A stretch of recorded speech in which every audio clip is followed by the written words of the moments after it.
Olá, queridos, quarta semana e você já notou, você com certeza já sentiu que Deus tem feito coisas grandes e poderosas e nós estamos tão felizes com a sua presença. Hoje, Deus vai fazer coisas extraordinárias. Agora, no final, o nosso querido irmão que está aqui na frente, facilitando, junto com você todos esses dias, vai falar para você o dia, a hora, as reuniões da nossa igreja Pastor de Santarém. E você já é o nosso convidado para participar conosco dessas reuniões. Então, agora nesse momento, você vai ficar com a última ministração, com a quarta ministração das nossas casas de paz. Receba tudo que Deus tem para você. Um abraço.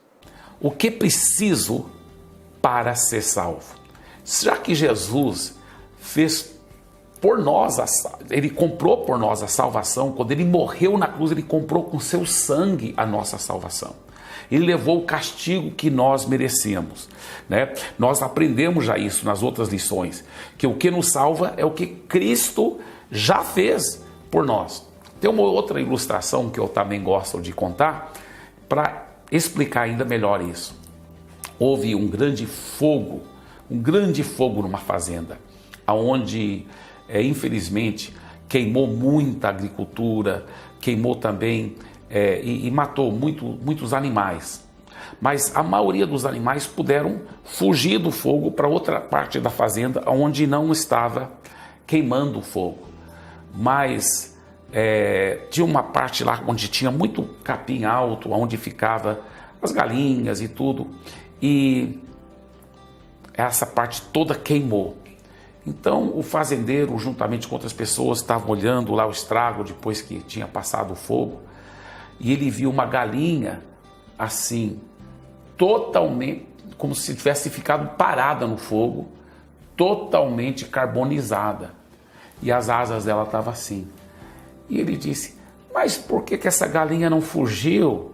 Por que ela ficou aqui e deixou o fogo queimá-la? Que coisa estranha. Ele deu um chute naquele cadáver de galinha tudo carbonizado. Quando ele deu um chute, debaixo das asas dela saiu muitos pintinhos que estavam vivos e estavam todos bem. Isso é um exemplo do que Jesus fez por nós. Quando ele morreu na cruz, ele morreu para nos salvar, igual aquela mãe galinha, aquela mãe fez para os seus filhotes, para os seus pintinhos. Ela preferiu morrer com aquele fogo para salvar aqueles pintinhos. Olha só que coisa bonita. Assim também Jesus levou o castigo que nós merecemos. Nada que fizéssemos nos salvaria se Cristo não tivesse feito o que ele fez por nós. Efésios capítulo 2, versículos 8 a 9 diz: porque pela graça vocês são salvos, mediante a fé. E isto não vem de vocês, é dom de Deus, não de obras, para que ninguém se glorie. Olha só, ele diz que a salvação não é por boas obras. Ele diz que a salvação é pela graça. O que é a graça de Deus? A graça significa favor não merecido. Então nós somos salvos pela graça dele. Quando nós temos fé viva naquilo que ele fez por nós e entregamos a nossa vida a ele, nós somos salvos por esse favor não merecido que ele derrama sobre nós. Mas por quê? Por que nós podemos ser salvos de todos os nossos pecados? Certa vez um homem me perguntou, aliás, ele estava falando para mim, ele disse: não pode existir justiça e perdão ao mesmo tempo, porque se Deus é um Deus justo, todo pecado tem que ser punido. Deus não pode ser corrupto e passar a mão por cima do pecado. Então como que Deus pode perdoar? Eu disse para ele: será que o senhor ainda não entendeu o significado da cruz? Porque foi lá na cruz do Calvário, quando Jesus morreu, que Deus fez justiça e castigou todos os nossos pecados. E agora, porque todos os nossos pecados já foram castigados, Deus não precisa passar a mão por cima de pecado nenhum, porque todos os pecados já foram castigados. E agora, de graça, podemos receber a salvação. É um favor não merecido. Só que é importante nós recebermos essa salvação que Jesus fez por nós. Certa vez uma pequena menina perguntou para o papai dela: papai, que tamanho é o amor de Deus? Ele falou: minha filha, não tem jeito de medir o tamanho do amor de Deus. O amor de Deus é infinito. Mas ela não entendia a palavra infinito. Então ela disse: papai, o amor de Deus é desse tamanho? Ele falou: minha filha, o amor de Deus é muito maior do que isso, é infinito. E ela insistiu: papai, o amor de Deus é desse tamanho?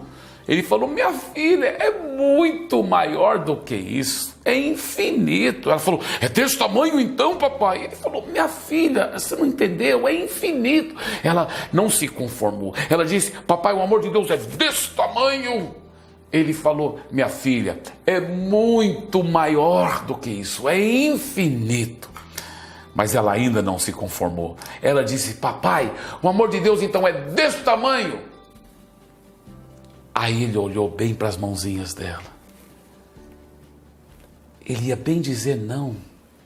Quando ele olhou melhor, ele disse: sim, minha filha, esse é o tamanho do amor de Deus, porque foi assim que Jesus morreu na cruz, pelos nossos pecados, levando o castigo que nós merecíamos. A salvação é um presente que nós recebemos de Deus. Mas alguém poderia perguntar: pastor, como receber esse presente da salvação? Eu vou lhe explicar. É recebendo Jesus como Senhor da sua vida. Em Romanos capítulo 10, versículos 9 a 10, ele diz: se com a sua boca você confessar Jesus como Senhor, Essa palavra Senhor, no original, quer dizer dono absoluto da sua vida. É a mesma expressão que um escravo usava para chamar o dono dele. Então você está entregando a sua vida, você está dizendo: Jesus, de hoje em diante, quem manda na minha vida não sou mais eu, mas é o Senhor. O Senhor é o dono completo da minha vida. Ele diz: se você crê, se você declarar com a sua boca que Jesus é o seu Senhor, o dono da sua vida, e você estiver fazendo isso de todo o coração, e você também crê no coração que Jesus ressuscitou dentre os mortos, ele diz: você será salvo. É uma história verdadeira que eu vou contar aqui sobre um equilibrista muito famoso. Ele era muito bom. Ele amarrava aqueles cabos de aço em cima de um prédio para o outro e andava, né? E ele fez isso em cima das cataratas de Niágara, que fica na divisa entre os Estados Unidos e Canadá, aquelas cachoeiras enormes. Ele amarrou aquele cabo de aço e uma manhã cedo ele estava passando lá em cima, sem nenhum tipo de rede ou proteção. E as multidões, tanto no lado americano como no lado canadense, falavam: ele é doido, ele vai cair, que coisa! Mas ele chegou até o outro lado e aí tinha uma multidão aplaudindo. Ele falou: quem acredita que eu dou conta de voltar? Eles falaram: nós acreditamos, nós acreditamos. Todo mundo acreditava, todo mundo gritava: eu acredito. E ele voltou. Outra multidão no outro lado estava lá aplaudindo. Aí ele disse: agora, quem crê que eu posso passar empurrando o carrinho de mão? Aí eles falavam: eu acredito, eu creio. E ele passou empurrando o carrinho de mão. A multidão foi a delírio. Aí ele falou: agora quem crê que eu dou conta de passar empurrando o carrinho de mão com uma pessoa dentro do carrinho de mão? Aí todo mundo falava: eu creio, você dá conta. Aí ele disse: então quem quer entrar no carrinho de mão? Aí a história diz que no começo ninguém quis entrar. Teve um depois que entrou, né, no carrinho de mão, e graças a Deus eles não caíram. Eu acho que eu não entraria naquele carrinho de mão, para ser bem honesto. Porque ele, apesar de ser muito bom equilibrista, ele era falível, ou seja, ele podia errar. Mas eu quero falar uma coisa para você: Deus nunca erra, Deus nunca falha. E Deus está dizendo: quem crê que eu posso te salvar, levar e te dar a vida eterna, te curar suas enfermidades, libertar e transformar sua vida e sua família. E nós, a maioria de nós brasileiros, falamos: eu creio em Jesus, eu acredito. Mas ele está fazendo uma outra pergunta, mais incisiva. E essa pergunta é: você crê de verdade? Você entra no meu carrinho de mão? Você entrega a sua vida para mim? Para eu poder ser o Senhor da sua vida? E se você entregar a sua vida para mim, aí sim eu poderei te levar para o outro lado, salvo, cheio de vitória e transformado. Isso que quer dizer receber Jesus como nosso Senhor. Nesse momento, eu quero te encorajar.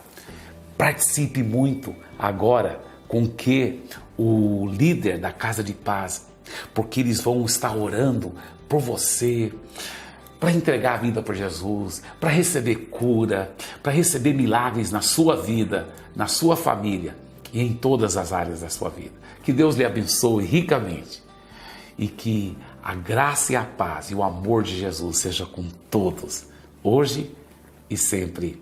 Amém.